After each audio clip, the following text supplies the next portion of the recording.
But the 1834 was the Paris Expo, wasn't there? There was That's right. again, and we're back to Paris because there was so many expos done around Mm. the Trocadero. They're all Yeah, in the same France area was as a well. really big indoctrination location in terms of the world fairs. It's around, there's a triangulation there, as you know, with in terms of Yeah. sacred geometry off the River Mm. Seine in Paris and north central France. And so this was obviously a very unusual indoctrination location. And all heard of the subterranean passageways that exist underneath Paris and north The central France. catacombs, yes. The catacombs, that the Parisian catacombs, we know that a lot of them follow the contours of geomagnetic ley lines, Mm. as did many structures such as the Eiffel Tower and the Arc de Triomphe and so forth in Mm. Paris.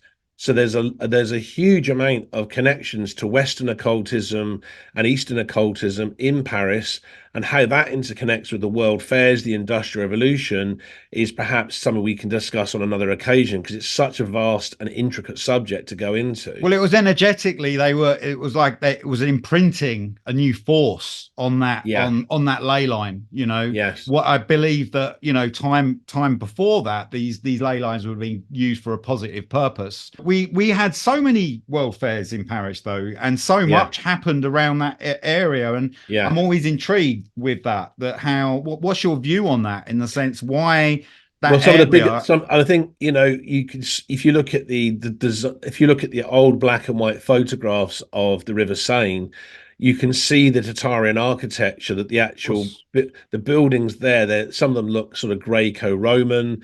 They have Doric columns, etc.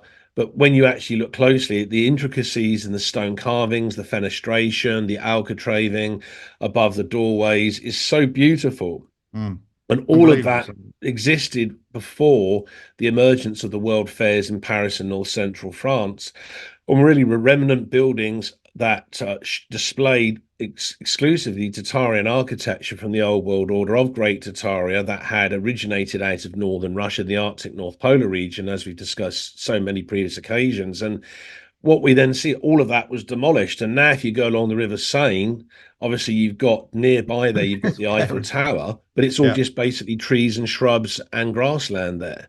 yeah. So it was a complete eradication took place to delete. Again, we see this as part of the process of the world fairs. It was showing what was in existence, and literally, so the public, in the minds of each individual spectator, they would see, this is the world fair, this is the Tartarian architecture from the old world order. And then it's all demolished, and so within 2 generations all you've got left is a few black and white photographs, and maybe a couple of entries in archivist's record, or a book of some nature, or a manuscript. But there's virtually nothing, and nobody remembers anything.